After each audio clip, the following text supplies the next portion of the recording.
So many young men get into bad habits in this area and destroy their body. அநேக வாலிபர்கள் இந்த பகுதியிலே கெட்ட பழக்கத்திற்கு அடிமையாகி தங்களுடைய சரீரத்தை கெடுத்துக் கொள்கிறார்கள். You got to be very careful. மிகவும் ஜாக்கிரதையா இருக்க வேண்டும். Remember, this is a holy gift God has given to be used only in marriage.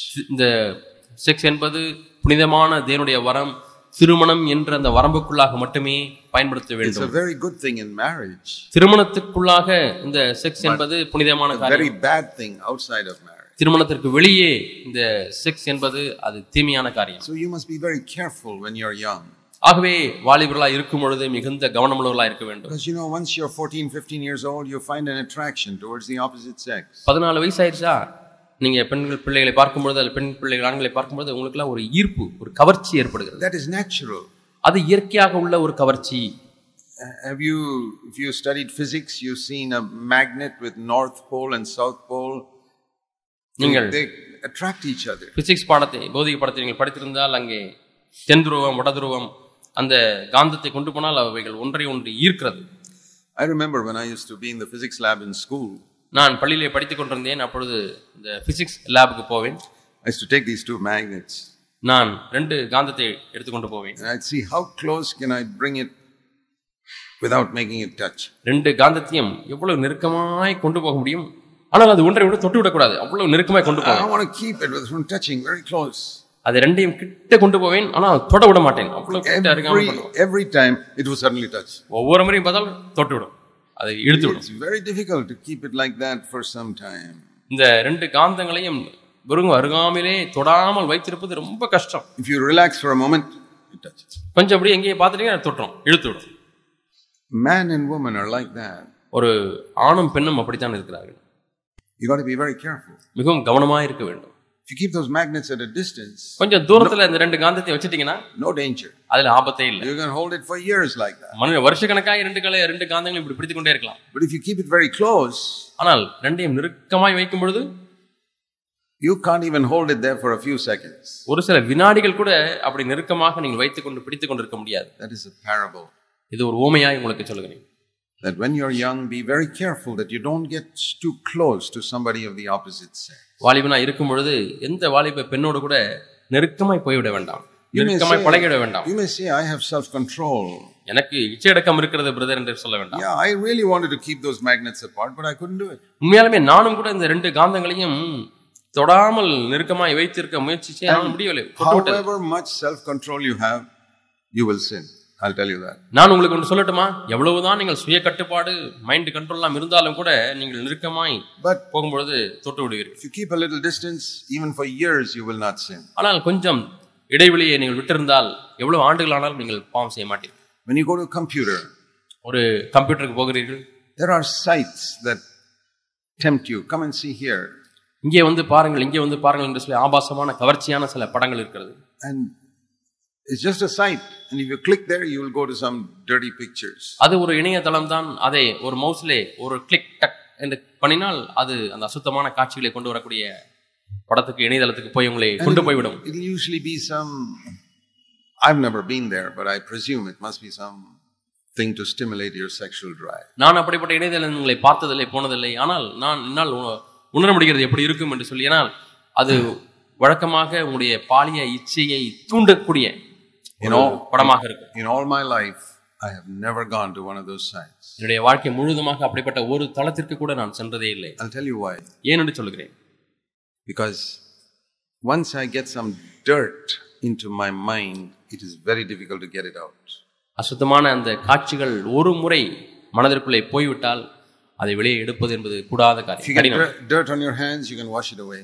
கையில அழுக்காயிருச்சுனா சோப்பு போட்டு கழுவிடலாம். You get dirt in a vessel, you can wash it away. பாத்திரம் அழுக்காயிருச்சுனா கழுவி சுத்தம் பண்ணி விடலாம். But remember this. இதை ஞாபகத்தில் வைத்துக் கொள்ளுங்கள். If you get dirt into your mind, you can never wash it away in 50 years. உங்களுடைய மனதிற்குள்ளாக ஒரு அசுத்தமான காட்சி சென்று விட்டால் 50 ஆண்டுகள் ஆனாலும் அதை கழுவி எடுக்கவே முடியாது. My mind is like a pipe through which God wants to send his pure water. தேவன் தம்முடைய சுத்தமான தண்ணீரை அனுப்பக்கூடிய ஒரு குழாயை போல என்னுடைய மனது இருக்கிறது. If I dirty that pipe with filthy pictures and all that, the water you get will be dirty. அந்த குழாயை நான் அசுத்தமான காட்சிகள் படங்களின் மூலமாக அசுத்தப்படுத்தி விட்டால் அதன் மூலமே வரக்கூடிய தண்ணீரானது அசுத்தமாகவே இருக்கும். So, do you want God to use you? தேவன் உங்களை பயன்படுத்த வேண்டும் என்று விரும்புகிறீர்களா? That should be your greatest longing in life. God, I want you to use me. ஆண்டவரே நீர் என்னை பயன்படுத்த வேண்டும் என்கிறதான ஒரு பெரிய வாஞ்சை உங்கள் ஒவ்வொருவருக்கும் இருக்க வேண்டும். I had the desire when I was 21 years old. நான் 21 வயதா இருந்தபோது எனக்கு அப்படிப்பட்ட வாஞ்சை இருந்தது. And I made my mistakes many times. நானும் பலமுறை தவறுகளை செய்திருக்கிறேன். Particularly in the early years when nobody taught me about victory over sin. குறிப்பாக ஆரம்ப காலத்திலே எனக்கு யாருமே பாவத்தின் மேல் வெற்றி வாழ்க்கையை கற்றுக் கொடுக்காதிருக்கும் பொழுது. But one day God showed me how I can have a life of victory over sin. பாவத்தின் மேல் வெற்றியுள்ள வாழ்க்கை எப்படி வாழ முடியும் என்று ஒரு நாள் ஆண்டவர் எனக்கு காண்பித்தார். When I was about 35 and a half years old. அப்பொழுது எனக்கு 35 வயதா இருக்கும் பொழுது. Then my life changed completely. என்னுடைய வாழ்க்கை முழுவதுமாய் மாறியது. Before that I only knew how to sin, ask God to forgive me, sin, ask God to forgive me, sin, ask God to forgive me. அதற்கு முன்பாக நான் அறிந்ததெல்லாம் எப்படி பாவம் செய்வது, எப்படி ஆண்டவரிடம் மன்னிப்பு கேட்பது, பாவம் செய்வது, மன்னிப்பு கேட்பது, பாவம் செய்வது, மன்னிப்பு கேட்பது, இப்படி தான் அறிந்திருந்தேன். Get angry, Lord forgive me.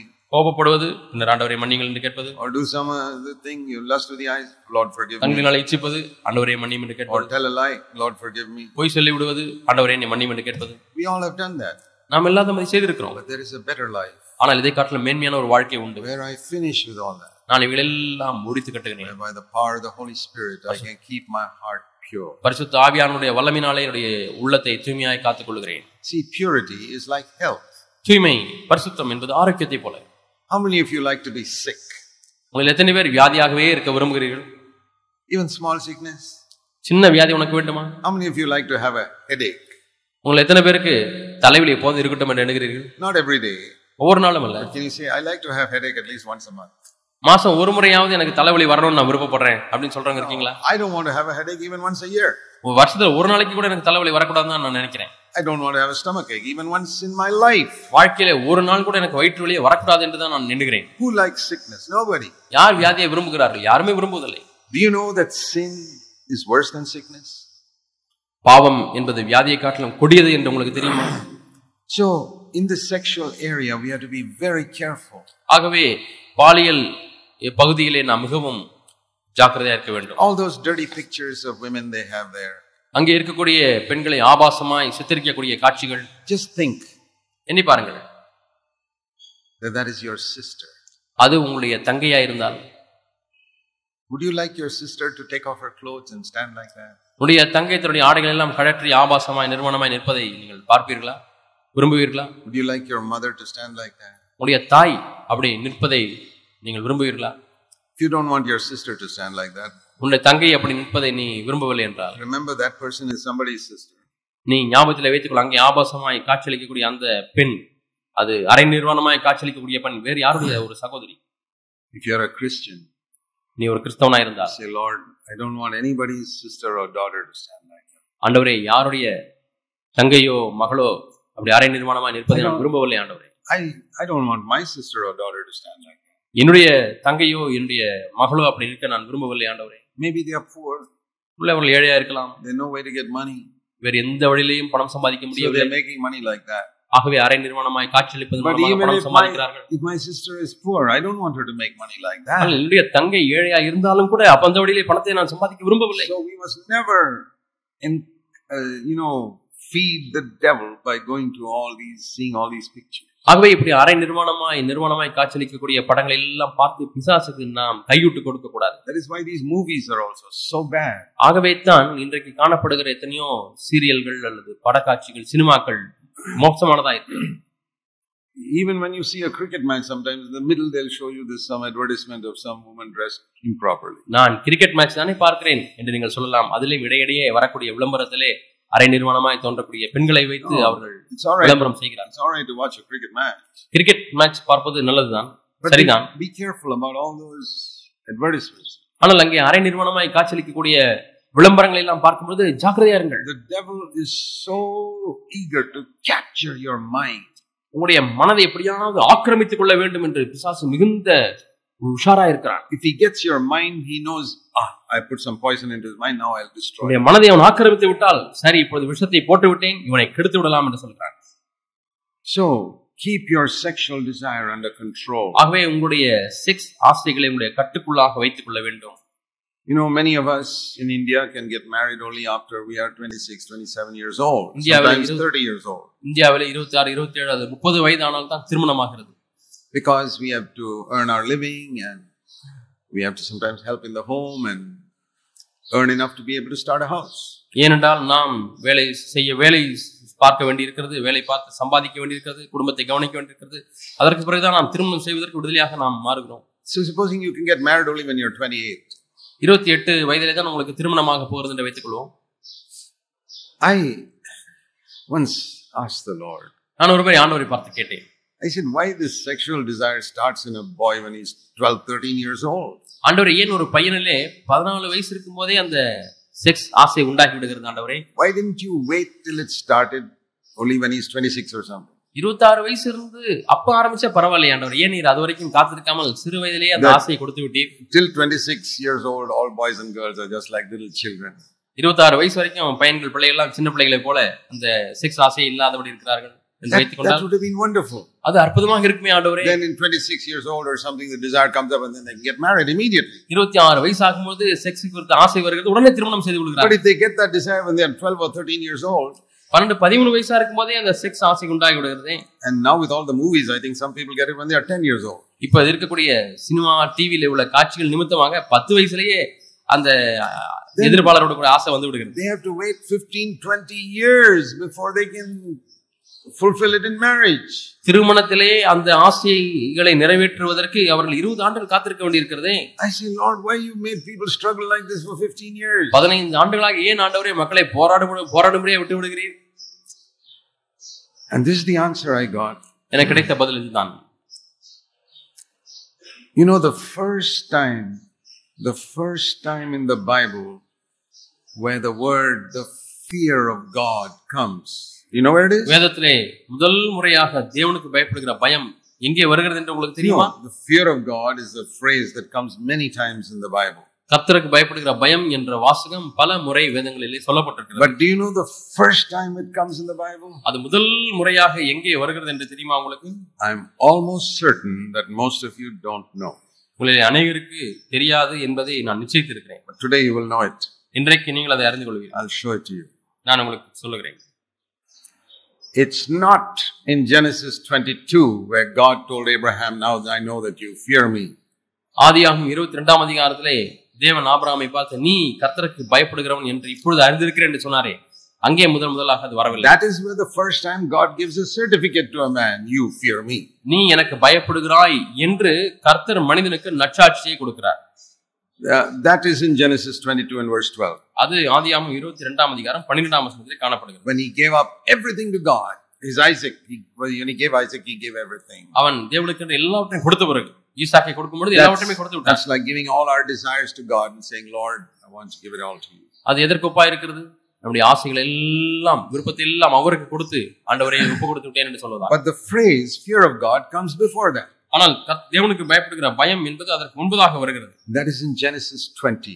அது ஆதியாகமம் 20ஆம் அதிகாரத்திலே காணப்படுகிறது. And this is the story where Abraham went into one place called Gerar in verse 1. ஆதியாகமம் 20ஆம் அதிகாரம் 1ஆம் வசனத்தில் நாம் வாசிக்கிறோம், கேராருக்கு போனான் Abraham. And even though his wife was about 80 years old, she was a very good looking lady. அவங்களுடைய மனைவிக்கு 80 வயதா இருந்தாலும் பார்ப்பதற்கு அழகான ரூபமுள்ள ஒரு ஸ்திரியாக இருந்தார். Actually she was nearly 90. சொல்லப்போனால் கிட்டத்தட்ட 90 வயது நெருங்கி விட்டார். Now if you see a 90-year-old woman, you can't imagine anybody is going to be tempted by her.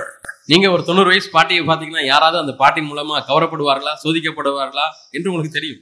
But those days people lived up to 200 and all. ஆனால் அப்பொழுதோ 200 வயது வரையிலாம் மக்கள் உயிர் வாழ்ந்தார்கள். Even though Sarah was 90 years old, ஆகவே சாராளுக்கு 90 வயதா இருந்த பொழுதிலும் கூட she looked like a 20-year-old girl. 20 வயது பெண்ணை போல காட்சியளித்தார். So Abraham is going around with his 90-year-old wife. Abraham இந்த 90 வயது மனைவியை கூட்டிக் கொண்டு அங்கேயும் இங்குமாய் போகிறார். She is so good looking that somebody will take her. அவளை அவ்வளவு பார்ப்பதற்கு ரூபமுள்ளவளா அழகுள்ளவளா இருக்கிறாள், வேறு யாராவது மனைவி எடுத்துக்கொள்வார்களோ என்ற பயம் வந்து and kill me. என்னை கொன்று விடுவார்களோ.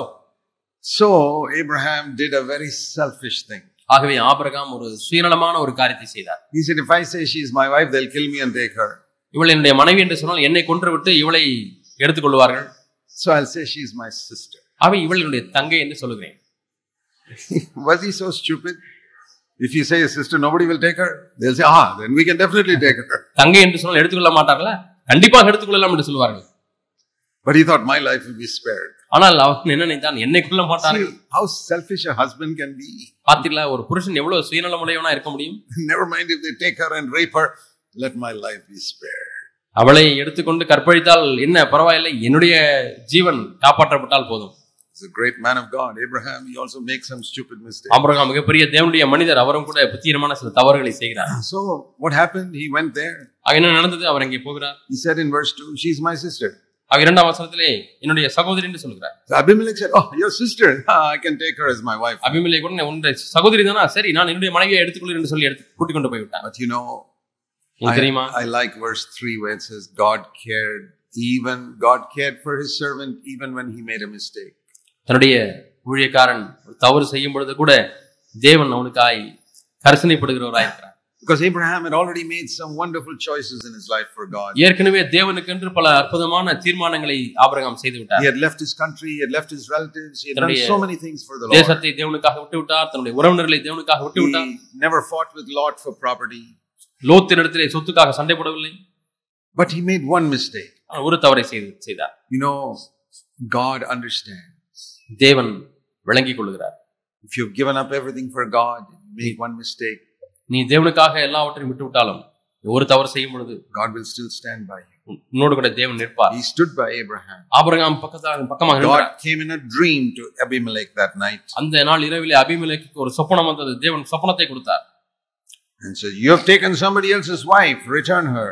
நீ வேறு ஒருவருடைய மனைவியை எடுத்துக்கொண்டா, இப்பொழுதே திருப்பி அவளை அனுப்பிவிடு. The king began to tremble. Raja பயந்தார். So he called Abraham in the morning. ஆபிரகாமை காலையில் அழைத்தார். And said, why have you done this? Verse 9. 9ஆம் வசனத்திலே பாருங்கள், ஆதியாகமம் 29 பார்ப்போம். நீ ஏன் இதை எனக்கு சொல்லவில்லை? Why did you say to your sister? ஏன் அவளை எனக்கு சகோதரி என்று நீ சொன்னாய்?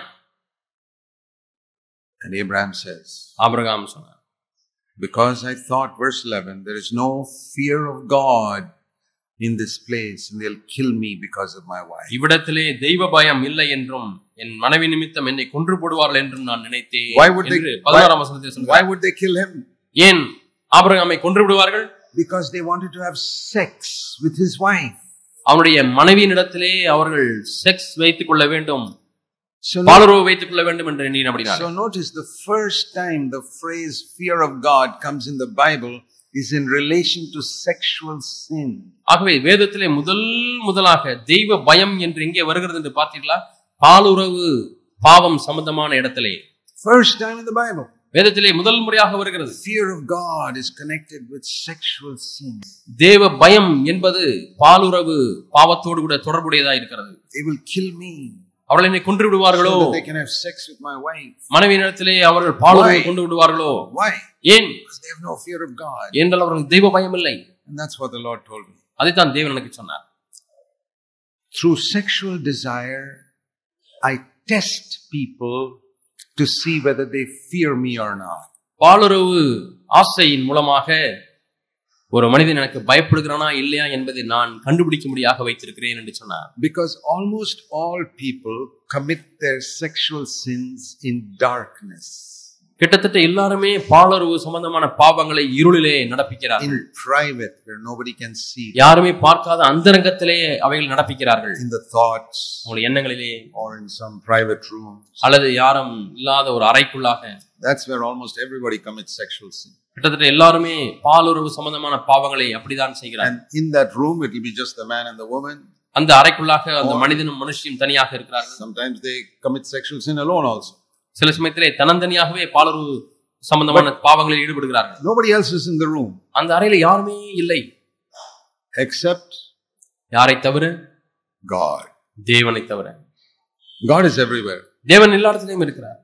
Now if a man is there, you will not commit that sexual sin. அங்கே ஒரு மனிதன் இருந்தாலும் கூட அந்த பாலுறவு பாவத்தை செய்ய மாட்டீர்கள். Say no, we can't do that. This man is here. இந்த மனிதன் இங்கே இருக்கிறார், ஆகவே இந்த பாவத்தை செய்ய முடியாது. We have to wait till he goes away. அவர் போகிற வரைக்கும் காத்திருக்க வேண்டும். But when he goes away, அவர் போய்விட்ட பிறகு, and you think there's nobody else in the room now, யாருமே இந்த அறையிலே இப்பொழுது இல்லை என்று எண்ணுகிறீர்கள்.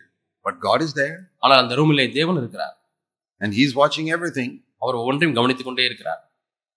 And the angels are watching. தூதர்களும் அங்கே கவனித்துக் கொண்டே இருக்கிறார்கள். Do you know how many hundreds of angels are in the room watching you? உங்களை நூற்றுக்கணக்கான தூதர்கள் கவனித்துக் கொண்டே இருக்கிறார்கள் என்று உங்களுக்கு தெரியுமா? Do you know how many hundreds of demons are watching you? அங்கே நூற்றுக்கணக்கான பிசாசுகளும் உங்களை கவனித்துக் கொண்டே இருக்கிறது தெரியுமா? If you recognize that, you will not commit sexual sin. இதை நீங்கள் அறிந்து கொண்டீர்களானால், உணர்ந்து கொண்டீர்களானால் நீங்கள் பாவத்திலே விழ But you மாட்டீர்கள். say, God, now only God is here. தேவன், Now we say only God is here. தேவன் இங்கே இருக்கிறார் என்று சொல்லுவோம். Nobody else. வேறு யாரும் இல்லை. God, I don't care for him. தேவன் தானே, அவரை பற்றி எனக்கு கவலை, நான் பாவம் செய்கிறேன் And you sin. நீங்கள் பாவம் செய்கிறீர்கள். What do you prove thereby? இதன் மூலமாய் என்ன நிரூபிக்கிறீர்கள்? If a man is there, you're afraid of him. ஒரு மனிதன் இருந்தால் அவனுக்கு பயப்பட்டு அந்த பாவத்தை செய்ய God மாட்டீர்கள். is there, you don't care for him. தேவன் அங்கே இருந்தால் அவனுக்காய் கவலைப்படுவதில்லை. But another person, ஆனால் வேறொரு மனிதன், like Joseph, யோசேப்பை போல, you read in Genesis 39, ஆதியாகமம் 39 அதிகாரத்தை வாசிக்கிறோம். he was alone in one room. அவன் தன்னந்தனியாக ஒரு அறையில இருக்கிறான். And his master's wife saw this. Joseph is a handsome man. யோசேப்பு அழகுள்ள ஒரு வாலிபனா இருக்கிறான் என்று தன்னுடைய எஜமானுடைய மனைவி Come, பார்க்கிறாள். Genesis 39, come, let's have verse 7, come and sleep with me. 39 வசனத்திலே, வா என்னோடு கூட நீ படுத்துரு என்று சொல்லி கூப்பிடுகிறாள். And what is Joseph's reply? அங்கே யோசேப்புடைய பதில் என்ன? He doesn't look around and say, oh, nobody's here, then we can do something. அவன் சுற்றுமுற்றும் பார்த்து யாருமே இல்லை, ஆகவே இந்த பாவத்தில் ஈடுபடலாம் என்று சொல்லி இருந்திருக்கலாம். He said no, verse 8. 8 வசனத்தில் இல்லை என்று சொல்லிவிட்டான். And what is the reason? அதற்கு சொல்லக்கூடிய காரணம் என்ன? The last part of verse 9. 9 வசனத்தின் பின்பகுதி. How can I sin against God and do this great evil? இத்தனை பெரிய பொல்லாப்புக்கு உடன்பட்டு தேவனுக்கு விரோதமாய் பாவம் செய்வது எப்படி என்றான். He's not worried whether people are looking or not. தன்னை மக்கள் பார்க்கிறார்களா இல்லையா என்றெல்லாம் கவலைப்படுவதில்லை. He was a young 20-year-old man. அவன் இப்பொழுது வாலிபனா 20 வயது நிரம்பினவனாய் இருக்கிறான். Young 20-year-old man with a lot of passions in his body. வாலிபன் 20 வயது வாலிபன் தனக்குள்ளாக எல்லா ஆசை இச்சைகள் எல்லாம் பொங்கிக் கொண்டிருக்கக்கூடிய ஒரு காலம். And this attractive woman is calling him. அதற்கு மேலாக ஒரு கவர்ச்சியான ஒரு ஸ்திரீ இவனை அழைக்கிறாள். And what does he say? அவன் என்ன சொல்கிறான்? Sister, God is also here.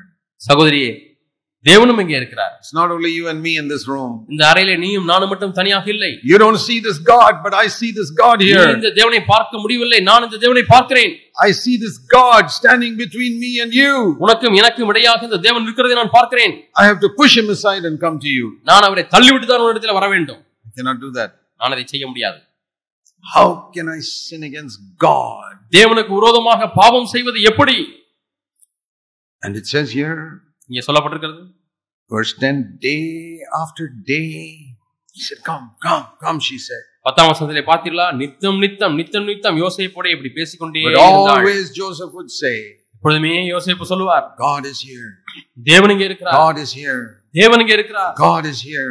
தேவன் இங்கே இருக்கிறார். You say that and you will not sin. நீ அப்படி சொல்வாயானால் உன்னாலே பாவம் செய்ய முடியாது. Whenever you are tempted to sin, எப்பொழுதெல்லாம் பாவம் செய்ய முடியாது நீ சோதிக்கப்படுகிறாயோ, you say, if a man was here, I would not sin. ஒரு மனிதன் இங்கே இருந்தால் நான் பாவம் செய்ய But மாட்டேனே. no man is here. எந்த மனிதனும் இங்கே இல்லை. God is here. தேவன் இங்கே இருக்கிறார். God is here. தேவன் இங்கே இருக்கிறார். And every day Joseph would run away. ஒவ்வொரு நாளும் யோசேப்பு ஓடி விடுவார். And God from heaven was watching that young 20-year-old man. பரத்திலிருந்து தேவன் இந்த இளம் 20 வயது நிரம்பிய இளம் வாலிபனை பார்க்கிறார். God was so happy. தேவன் அவ்வளவு சந்தோஷப்படுகிறார். At last I found a man whom I can use on this earth. இந்த பூமியிலே நான் பயன்படுத்தக்கூடிய ஒரு மனிதனை கடைசியாக கண்டுபிடித்து விட்டேன் என்று ஆண்டவர் சொல்கிறார். Do you make God happy or do you make him sad? நீங்கள் தேவனை சந்தோஷப்படுத்துகிறவர்களா இருக்கிறீர்களா அல்லது துக்கப்படுத்துகிறவர்களா இருக்கிறீர்களா? Never mind the past. கடந்த காலமாகவே போகட்டும். Okay, you have made so many mistakes in the past. We have all made so many mistakes in the past. கடந்த காலங்களில் எவ்வளவு தவறுகளை செய்திருக்கிறீர்கள். நாம் எல்லாருமே தவறுகளை செய்திருக்கிறோம். Say, Lord, forgive me. ஆண்டவரே என்னை மன்னியும். Some have done less things, some have done more things. சிலர் குறைந்த பாவங்களை செய்திருக்கிறார்கள், சிலர் நிறைய பாவங்களை செய்திருக்கிறார்கள். Even if you are like Mary Magdalene, a prostitute, ஒரு வேசியா இருந்த மகதலேனா மரியாளை போல இருந்திருந்தாலும் கூட, demon possessed, பிசாசு பிடித்த, God can cleanse you so thoroughly, தேவன் முற்றிலுமாய் உன்னை சுத்தமாக்க முடியும், that you become pure and holy. நீ இப்பொழுது தூய்மையுள்ள பரிசுத்தவாட்டியாய் மாற முடியும். Let's pray. நாம் ஜெபிப்போம். Heavenly Father, பரலோக பிதாவே, I pray you will help these young men and women to become godly people. ஆண்டவரே இந்த வாலிப தம்பிமார்களுக்கும் வாலிப தங்கைமார்களுக்கும் ஆண்டவரே தேவபக்தியுள்ள பிள்ளைகளாய் மாற வேண்டுமே. Help them to live for the glory of God. தேவனுடைய மகிமைக்காக வாழ அவர்களுக்கு உதவி செய்யும் ஆண்டவரே. Help them to please you in their life. தங்களுடைய வாழ்க்கையில உம்மையே பிரியப்படுத்தி வாழ உதவி செய்யும். And protect them from all the evil the devil has surrounded them with. ஆண்டவரே இவர்களை சூழ பிசாசு கொண்டு வைத்திருக்கிற எல்லா தீமைக்கு விலக்கி காத்துக்கொள்ளும். We humbly ask in Jesus' name. தாழ்மையா இயேசு நாமத்தில் கேட்கிறோம் பிதாவே. Amen. ஆமென்.